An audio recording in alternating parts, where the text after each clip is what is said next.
Let's talk about it, Boulder. Happy and elated about everything, and especially this opportunity that I have to coach these young men. Of course, we got our guy Dukes to scoop in. We got to chop it up, man. It's fall camp. It started.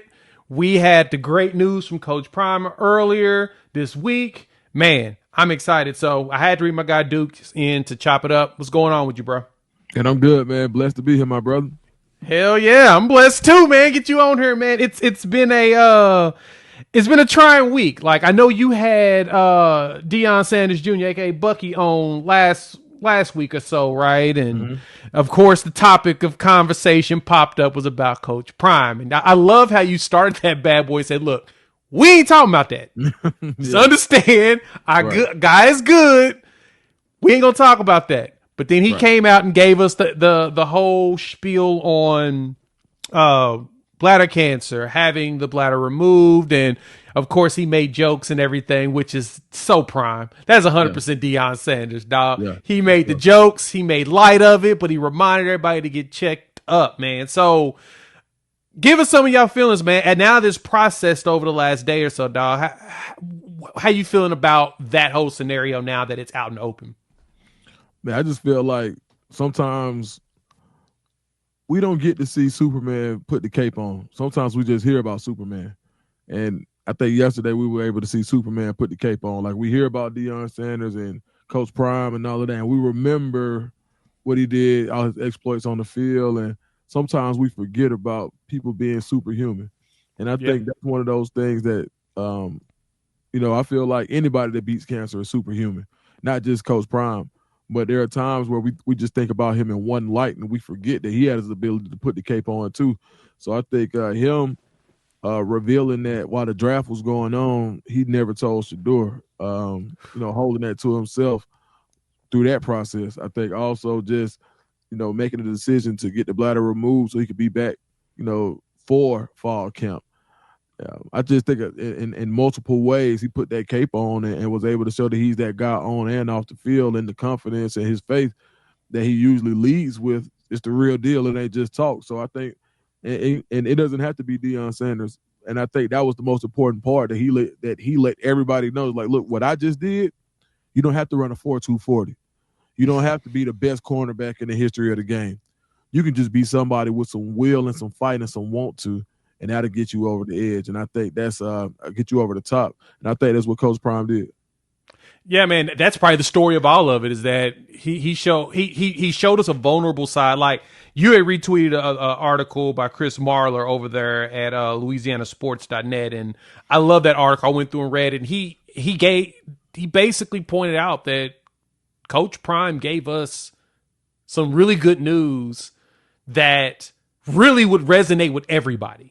Mm-hmm. And he did it in the way that Deion Sanders would do it. I was chopping up with the cat, and a few people were kind of wondering, like, why does Prime need to do why does he need to do a press conference? Why has he got to talk about it? Why has he got to do all of this and that? And I'm just like, there's a few things we forget. One, Prime's been in the public eye forever. Secondly, as I was thinking about it, I realized why we're so invested in, like, Shador and Shiloh. Remember Deion Sanders' Playbook TV show back in 2014? Mm-hmm. We watched them kids grow up. Mm-hmm. We kind of invested in their lives like that. We are we've been a part of their world since they were little. So for us, that was 10 years ago. So, that's 11-year-old, 13-year-old Shiloh and Shador. So yeah, we've been so ingrained in their lifestyle, even though that show was only for like 2 years. They were part of us. That was a part of our day-to-day. So him doing that was really a service to everybody, because no matter what, the speculation is going to come out. I've seen people talk about that, he's going to retire and all of that. I'm just like, nah, I had to put a video on that and say, based upon the people I've talked to, that's not the case, but he's going to do it his way. Give him his time. But I'm glad that he's made his return. I guess you could say perfect timing, because he did it right before fall camp. And now we can just talk about football. He basically said, I'm gonna give you your off topic content right now. Let's knock this out for 45 minutes. But now that we're done, football going forward. Yep. And that's where we're at now, Dukes. It's football time. Absolutely. He stood in the pocket, delivered, and now he's on to the next play. And that, you know, just to use another football analogy, and that's kind of what it is. And I think he quarterbacked that whole process perfectly by being able to share a little without sharing it all, but not having to. If this happens at the beginning of the summer, then he's the talk of the summer. If he does this, you know, is he going to coach? Is he not going to coach? But by him doing it when he did it, he was able to quell all of those concerns. He was able to answer the questions, not with talking through them, but he actually put some action behind it, you know. And you could tell there, you know, you can tell he's been sick. Like, there ain't no question about it. Everybody knew something was wrong with Coach Prime. And to the people who felt like, oh, well, why does he have to do a press conference? I mean, those people are going to complain about everything. Yeah, sometimes I just try to consider the source, like, because if people got it, Coach Brown wouldn't have as many haters if people understood. And a lot, you know, sometimes people are like, oh, well, Dukes, you just a fan. I'm like, I was a Deion Sanders fan. I just Coach Prime is only 3 years in the game, so at the end of the day, like, they're two different people. I'm becoming a fan of Coach Prime and his coaching style and everything, but I was a fan of Deion Sanders because of who he was in Atlanta and what he meant to the culture. And there are way more people in the world that support that part of him, and now they're coming to support the Colorado part of him. But they got to remember, this dude was an icon before he even started. Like, this dude is literally releasing some of the highest selling shoes in the country. Period. Back. Like, that's not even like, let's not like, there's nothing. So when you understand who he is and the amount of people who have been waiting on this press conference, if you want, and anybody can go do this, if you want to go find out why he moves the needle, if you want to find out why he needed to do a press conference, go look at any sports or any college football site or that does multiple teams and see where the spike is in viewership. It's Colorado. Like, it's not and nobody was a Colorado fan, like, not to this capacity, not to this level. He brought it. So at the end of the day, you know, I just think I think he did it well. And I think that understanding who he is, I think sometimes people can be, and sometimes we like people to be unassuming. And, you know, play it low. And a lot of people say that, well, he doesn't believe in that. And I think he touches more people the way he plays it versus, you know, making somebody else feel seen by shrinking himself. And I say this, man, my dad told me this at the beginning of the summer, and I thought it was so dope. But, man, you got to be careful because sometimes your light can produce shadows in other people. So when you look at what the sun does, I don't care where you at, a tree, if you walk in the sun, it produces a shadow. And so the same thing, your light can produce a shadow in other people, so it brings the darkness out. So you can't really, and I mean that figuratively, not literally, but hey, like, that's a bar. No, for sure. So yeah, man, I just think for Coach Prime, like, I think he did it well. But like you said, now we get to talk football. Now we get to talk ball. Fall camp started Monday. We're chopping it up with our guy Dukes the Scoop over there, Dukes the Scoop here on YouTube. You know, he's still the insider. He's still got the scoop. So make sure you go check him out. You can hear what's going down everywhere in college ball, as well as even with Colorado. Dukes, we are now fall camp. Monday it started. You're starting to see the videos come out. The propaganda machines are beginning or whatnot. So we're going to actually have to jump into the real of it. I want to talk the coaching staff. As you all know, new coaches came out. I dropped a video, you know, yesterday of introducing the coaching staff, just so people are acclimated with the new faces, right? You got Coach Pecco. You've got, let me see who adds to the list, Gunnar White, Coach White, who's a new offensive line coach, in which I thought that was a fascinating story. He came with Coach Prime from Jackson State. Like, Prime lives exactly what he said he wants to do. He wants to elevate people regardless. And so he's bringing people that show hard work. He is elevating them. Got appreciation for that. Marshall Faulk with the running game. You got him in running backs. Warren Sapp's getting a bigger role this year. Coach Pollock has got a bigger role now as a special teams coordinator. So, Dukes, I want to ask you, now that we're going into this new year, which coach do you feel like needs to have a jump from their room going into this season? Man, I think you got to get a jump from Coach Gunnar White in the offensive line. I think you have to. I think it starts there. You got two quarterbacks that aren't going to have the same liberties that Shador had. Two quarterbacks that play different styles, and I think that it's going to be important for the offensive line to be able to adjust to both quarterbacks.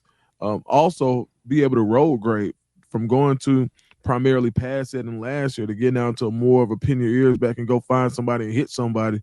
I think it's a little bit different, and you didn't do a ton of that last year. And I think even more importantly, finding the 5 or finding the 7 that work, finding the 5 and the other 2. And once you got your 7, you could play. But I think understanding who those guys are. So, yeah, when you got a ton of talent, you got a ton of production, you got guys who may not have the production, but they have the pedigree, they have the size, they have the athleticism. That's a very interesting mix. And the only real lock I would say would be Jordan Seaton.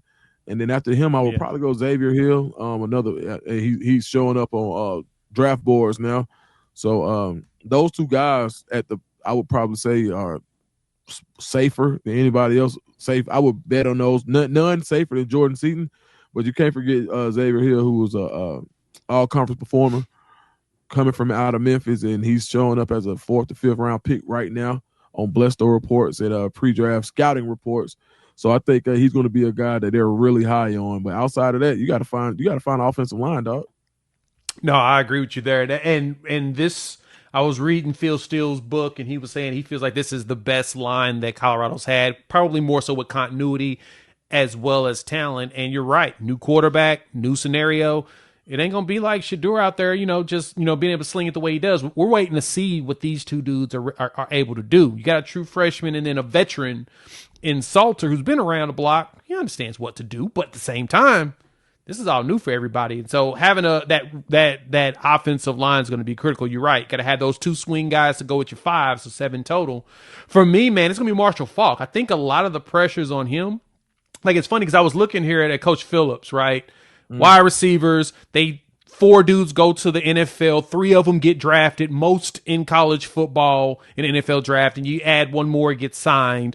And now he's refreshing that room. Marion Miller's now healthy. So I'm thinking like, okay, Draylon's probably going to be that dude. We'll talk about him in a minute. But that running back room has just not given us the consistency needed to be successful. And as you pointed out, offensive line, the running back room's also going to have to add something to it because you're going to have to be able to run and pass, especially as you're trying to figure out who these quarterbacks are. So I think Marshall Faulk now has the one of the biggest tests on this team to show us something. And I saw that we got another coach though that joined us, and Byron Leftwich looks like he decided to show up day 1 for camp. Coach Prime mentioned he hoped he do the right thing. Coaching staff is stacked, man, but I think Marshall Faulk, it's going to be interesting to see what he does with that room. Mm-hmm. No, I agree. I thought so I always say the guy who reminds me of him the most is Dallin Hayden, just size-wise and being able to be more of an all-purpose guy. But you got guys like, you got Track Hog. You got what's my man?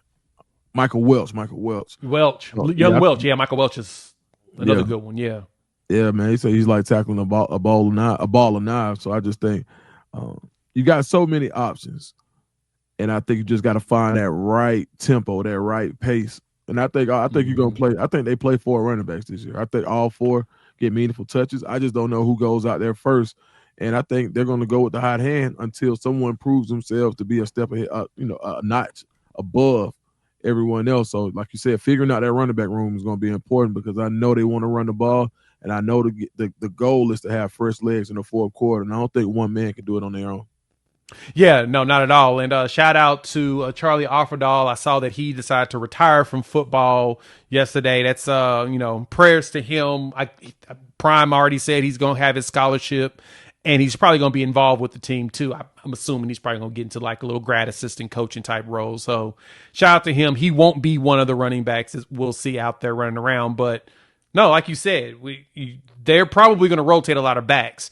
I'm wondering who's going to be who can come in as the every down back. Can Track Hawk do that? Is it going to be Hayden? I know, like I said, Michael Welch is tough, 5'9", 215. It's a big ass back. So of course he's going to be a challenge, but who's going to be the one that's going to be trotted out first? I'm still leaning more Hayden, but man, I wouldn't be surprised if Trackhawk takes that from him. Yeah, I mean, I think it's just hard to say, right? I think depending on the scheme, when you talk about being able to run between the tackles, that's where I have a little pause about Trackhawk just based on size alone.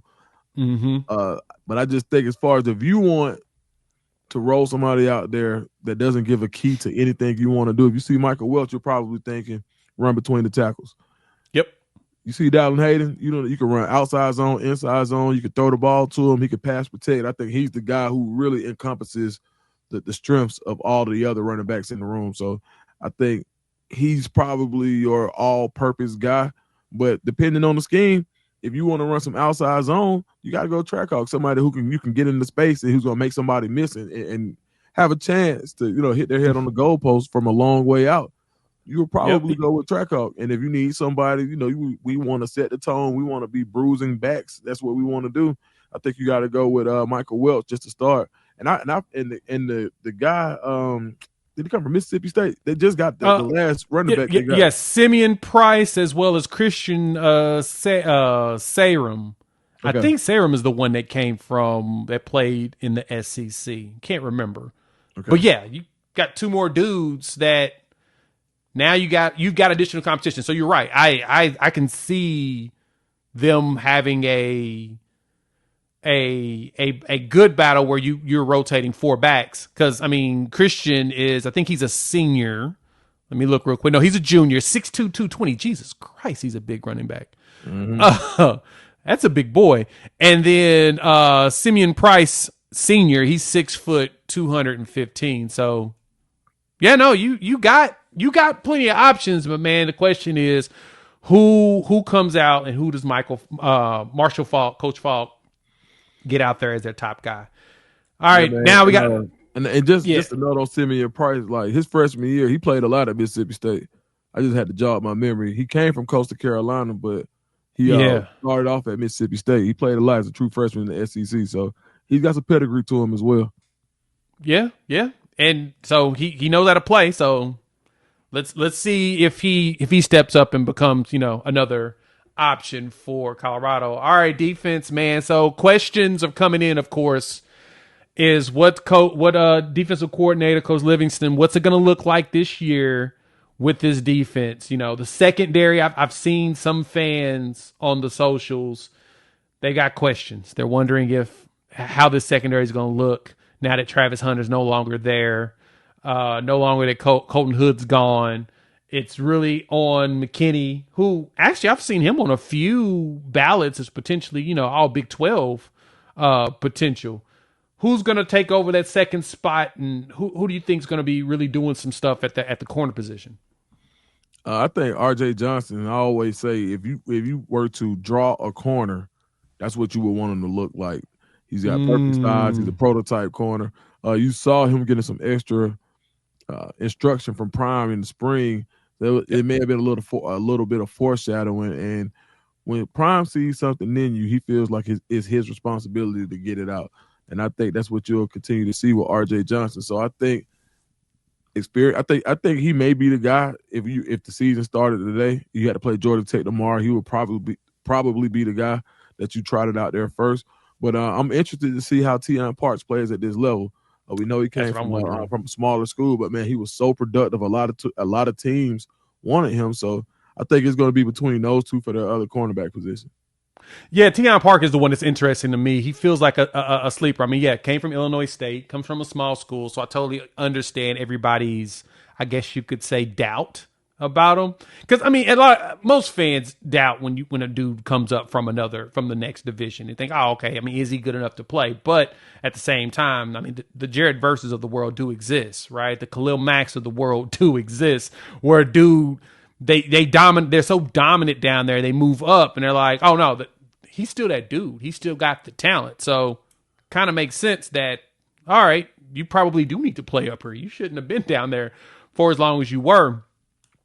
Adding to that, the whole secondary to me, I think it's going to be fine this year. Actually, I think it'll be better in comparison. I mean, that's no shade to even, having like Travis out there. It's more of this secondary feels a lot more complete this year in comparison to last year. Like, you've got a dude at every spot. Plus you've got somebody right there at the nickel as well. You're not breaking in quote unquote young players. It feels like there's more veteran presence to the secondary this year. So, man, I think Coach Mathis and them got something that they're working with, him and Coach Livingston. I feel like the secondary is probably going to be a borderline no-fly zone.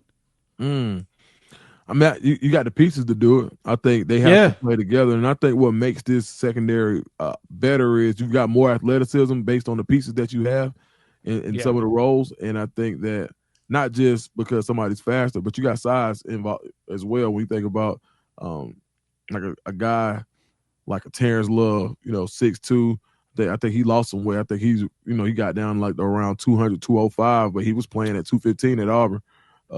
But someone who's really transformed their body with the ability, with hopes of playing on top of being able to play the free. You got Carter Stoudemire, who's been very versatile. You got Taufik Bayard, who's someone else who a lot of people are excited about. So I think you'll see. I think your rotation at safety to start is probably going to be. It takes 3 to play. I think your 3 are some combination of Bayard, Stoudemire, and Terrence Love. But the guy that I think that people may be forgetting about that can really play is John Slaughter from Tennessee. I think he's a guy who played a lot of good football growing up. Someone who has the athleticism, and another guy. Those two Tennessee transfers were transfers that they didn't want to lose. So I think John Slaughter is somebody, as he gets acclimated and plays more and gets used to the system, he's going to be somebody that's going to help you this season. Yeah, it's crazy when I'm looking at this roster on the defense. You're only bringing in 4 new bodies to actually play potentially for the entire defense, but majority of the roster is returning, which is dang good. Now, granted, Colorado did go get a whole bunch of transfers over the last few, so they brought in some transfers, but at the same time, man.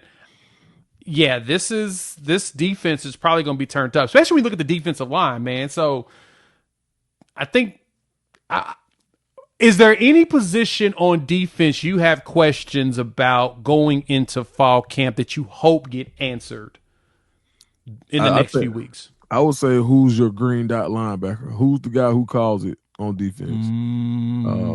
If you do green dot, because I think Sylvan Craig did a lot helping quarterback in that defense last year. Agree. But I would say, who's your quarterback?